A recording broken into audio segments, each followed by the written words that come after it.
The Arizona sun blazed over Phoenix as Victoria Chen stepped out of her attorney's office on North Central Avenue. She carried a leather portfolio under her arm, the weight of it both literal and symbolic.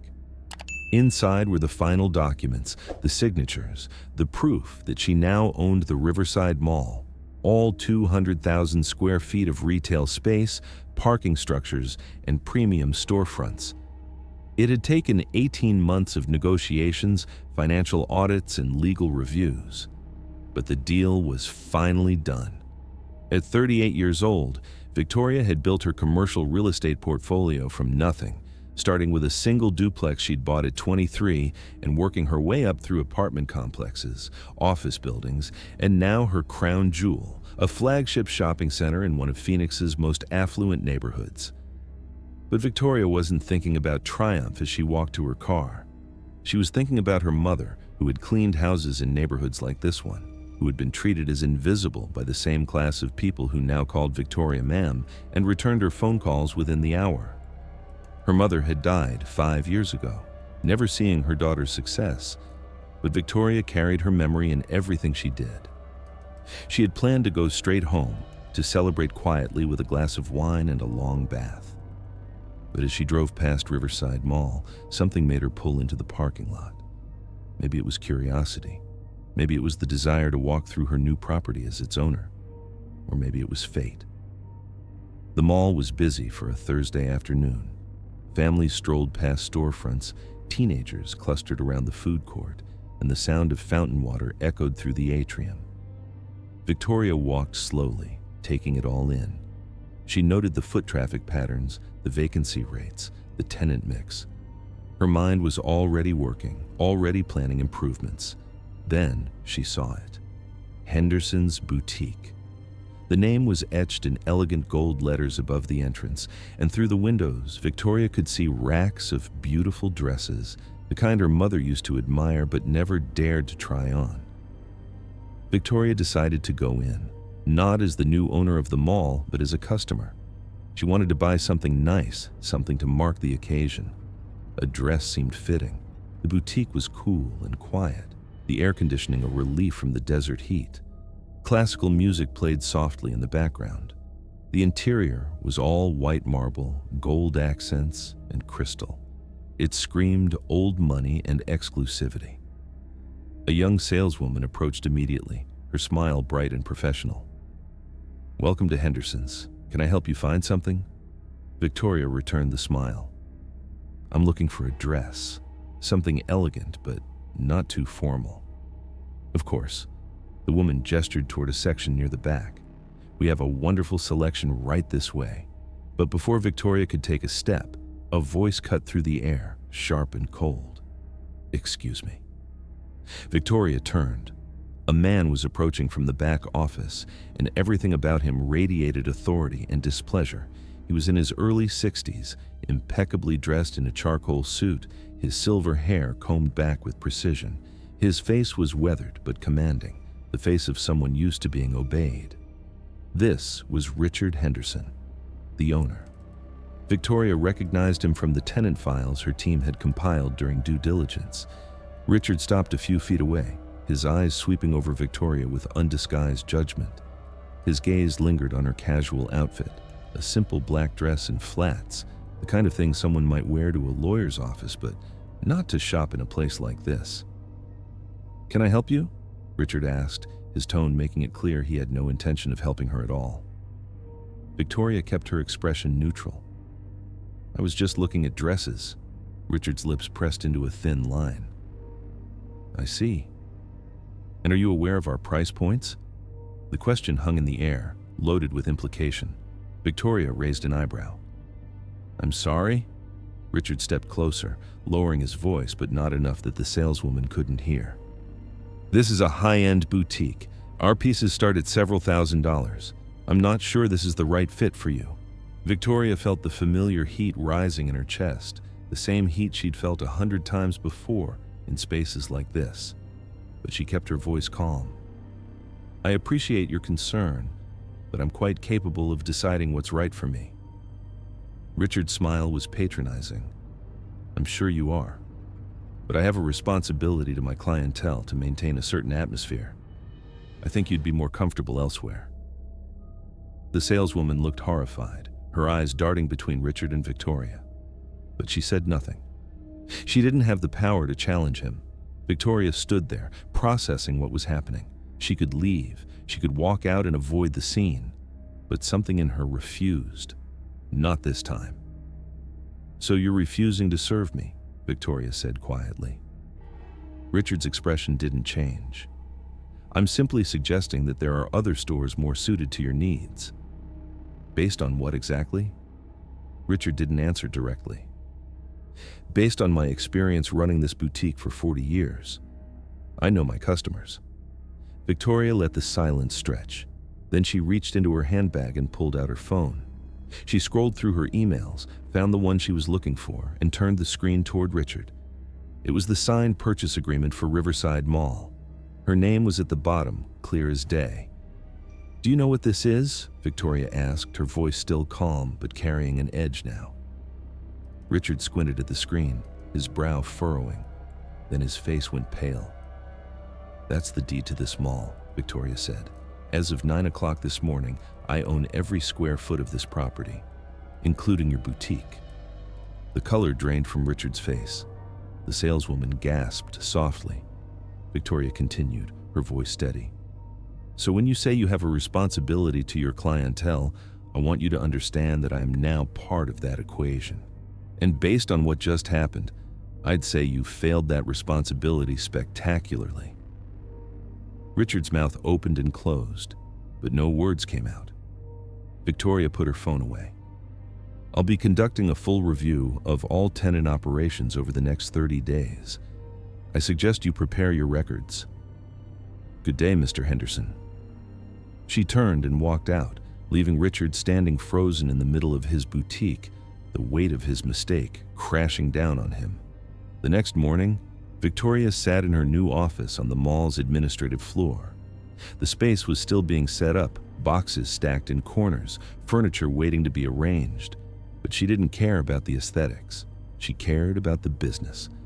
Her property manager, Carlos Ruiz, sat across from her, a thick binder open on the desk between them. "Henderson's Boutique," Carlos said, flipping to the relevant section. "Lease has been in place for 38 years. Rent is below market rate, locked in under the previous ownership's terms. Performance has been declining. Sales are down 18% year over year."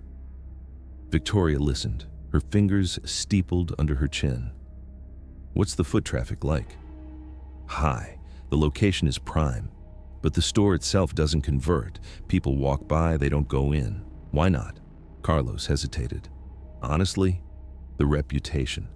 Henderson has a history of being, let's say, selective about who he welcomes. It's been an open secret for years." Victoria's jaw tightened. "Any formal complaints?" "A few, mostly brushed off by the previous management. Nothing ever came of it." Victoria nodded slowly. "Compile everything.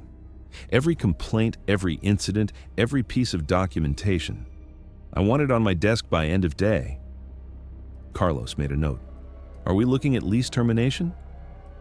"We're looking at accountability," Victoria said. "If the evidence supports it, yes, but I want this airtight. No room for him to claim bias or retaliation. Understood?"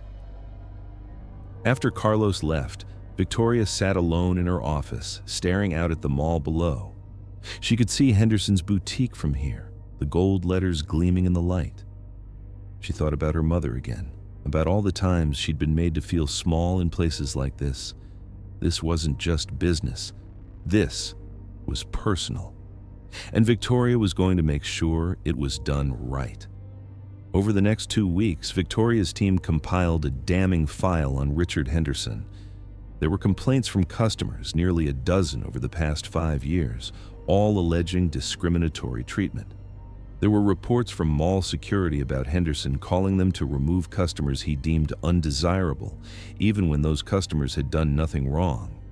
There were testimonies from former employees who described a toxic work environment where Henderson regularly made derogatory comments about minorities.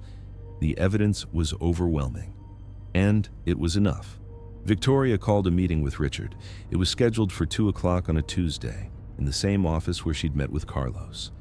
Richard arrived on time, his expression a mixture of defiance and anxiety. He sat across from her, his hands folded tightly in his lap. "Mr. Henderson," Victoria began, her voice professional. "Thank you for coming. I wanted to discuss your lease and the future of your tenancy at Riverside Mall." Richard's jaw tightened. "I've been here for nearly 40 years. My lease is ironclad." "Your lease," Victoria said, sliding a document across the desk, "contains a clause that allows for termination in the event of conduct detrimental to the property's reputation or business interests." Richard's eyes scanned the page. His face reddened. "This is absurd. I've done nothing wrong." Victoria pulled out another folder. "This contains 12 formal complaints from customers, all alleging discrimination. It also includes security reports documenting your requests to have customers removed without cause. And it includes sworn statements from 3 former employees detailing a pattern of racist and discriminatory behavior." Richard's hands trembled slightly. Those complaints are exaggerated. People are too sensitive these days. Victoria leaned forward. "Mr. Henderson, sensitivity has nothing to do with it. You violated the terms of your lease. You created a hostile environment, and you damaged the reputation of this property." Richard's defiance cracked. "You can't do this. I've built this business from the ground up, and you've spent 40 years excluding people who didn't fit your narrow definition of worthy," Victoria said. "That ends now." She slid a final document across the desk. "This is your lease termination notice. You have 60 days to vacate the premises." Richard stared at the paper, his face ashen. 60 days? I can't liquidate 40 years of inventory in 60 days. "Then I suggest you start immediately," Victoria said. "The decision is final." Richard looked up at her, desperation creeping into his eyes. "Please, I made a mistake. I'll change. I'll do better." Victoria's expression didn't soften. "You had 40 years to do better, Mr. Henderson. You chose not to. Now you face the consequences." Richard stood slowly, his movements unsteady. He looked like a man who had just lost everything, and in a way, he had. As he walked to the door, he paused and turned back. "You know, I remember when this mall was built. I was one of the first tenants. I helped make this place what it is." Victoria met his gaze. "And I'll make it what it should have been all along. A place where everyone is welcome." Richard left without another word. The news spread quickly through the mall. Henderson's boutique was closing. Some tenants were shocked, others weren't surprised, and among the mall's diverse customer base, there was a quiet sense of satisfaction. Justice had been served. Victoria didn't stop there. She used the closure as an opportunity to reshape the mall's tenant mix. She brought in businesses owned by women and minorities, offering them favorable lease terms and support. She implemented mandatory diversity training for all tenants and their staff. She created a customer feedback system with real accountability. Within 6 months, Riverside Mall was transformed. Foot traffic increased, sales were up across the board, and the atmosphere had changed. It was no longer a place where some people felt welcome and others didn't. It was a community space, vibrant and inclusive. One afternoon, Victoria was walking through the mall when she saw a young black woman standing in front of the former Henderson's boutique space. The storefront was under construction, being converted into a new tenant's location. The woman was staring at the gold letters being removed from above the door. Victoria approached her. "Excuse me, are you all right?" The woman turned, her eyes slightly misty. "I'm fine. It's just, I used to come here with my mom when I was little. She always wanted to shop in there, but the owner, he always made us feel like we didn't belong." She never said anything, but I could see it hurt her. Victoria felt a lump in her throat. "I'm sorry that happened to you." The woman smiled softly. "It's okay. I heard the new owner kicked him out. Whoever she is, I hope she knows she did the right thing." Victoria smiled.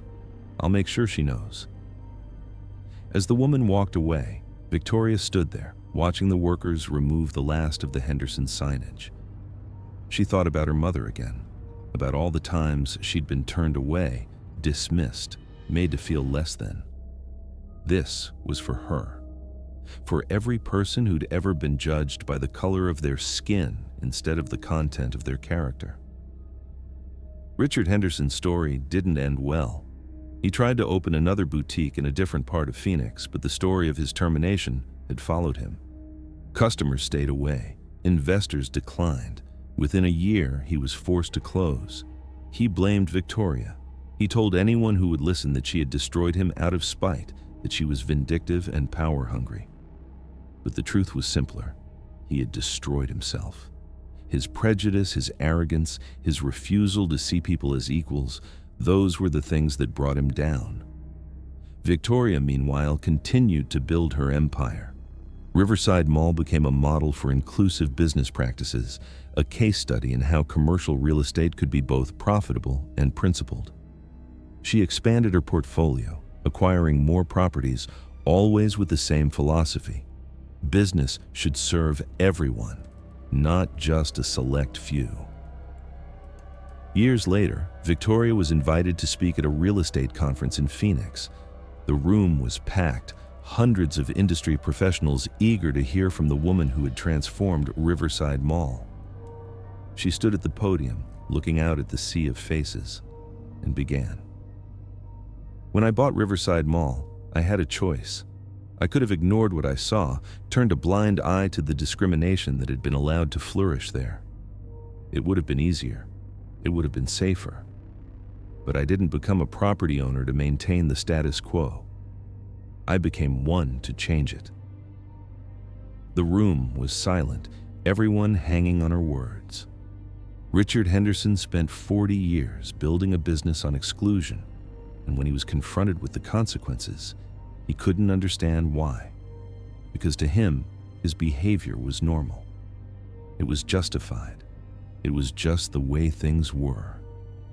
She paused, letting the weight of her words settle. But that's the thing about prejudice. It always feels justified to the person practicing it. It always feels reasonable, until the day it costs them everything. The applause was thunderous. As Victoria stepped down from the stage, she felt her mother's presence, a quiet warmth in her chest. She had done it. She had taken the pain, the humiliation, the generations of being told she didn't belong, and turned it into power. Not power over others, power for others, and that made all the difference. Back at Riverside Mall, the space that had once been Henderson's boutique was now a thriving community art gallery, showcasing work from local artists of all backgrounds. On opening night, Victoria stood in the doorway, watching people laugh and admire the paintings, the sculptures, the photography. A little girl tugged on her mother's hand, pointing at a vibrant canvas. "Mommy, can we get that for my room?" The mother smiled. "Maybe, sweetheart. Let's see how much it costs."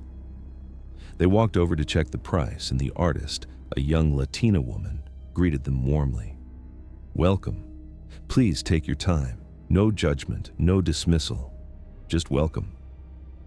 Victoria smiled. This was what she had fought for. This was what mattered. As she turned to leave, she noticed a small bronze plaque on the wall near the entrance. It hadn't been there before. She stepped closer to read it, in memory of those who were made to feel unwelcome. May this space be a reminder that everyone deserves dignity, respect, and a place to belong. Victoria's eyes filled with tears. She didn't know who had put it there, but it didn't matter. The message was clear. The old world, the world of Richard Henderson, was gone. And in its place was something better. Something her mother would have been proud of. Thank you very much for listening. Please let us know what you think of this story in the comments. Don't forget to like the video and subscribe to the channel. Turn on notifications so you don't miss any other videos.